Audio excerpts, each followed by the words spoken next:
ఒకప్పుడు హైదరాబాద్ని మీరు చూశారు. నేను అభివృద్ధి చేసినప్పుడు ఎవరు నమ్మలా. అక్కడ గుట్టలు, అడవులు, ఆ అడవుల్లో ఏమవుతుందనుకున్నారు. నేను టెక్నాలజీ మాట్లాడి హైటెక్ సిటీ కట్టాను. ఈరోజు మీరు చూస్తే దేశంలోనే అత్యంత నివాసయోగ్యమైన పట్టణం హైదరాబాద్. అన్ని రాష్ట్రాల కంటే ఎక్కువ ఆదాయం వచ్చే ప్రజలకి తెలంగాణ రాష్ట్రం. నేను అందుకే ఈసారి ఆలోచించాను. ఒక్క అమరావతి కాదు, విశాఖపట్నమే కాదు, తిరుపతే కాదు, ప్రతి ఒక్క ప్రాంతాన్ని అభివృద్ధి చేస్తాం. అన్ని ప్రాంతాల అభివృద్ధి జరుగుతుంది.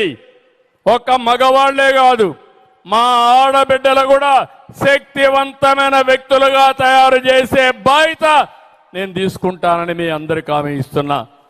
మరి మీరు సిద్ధమా అని అడుగుతున్నా.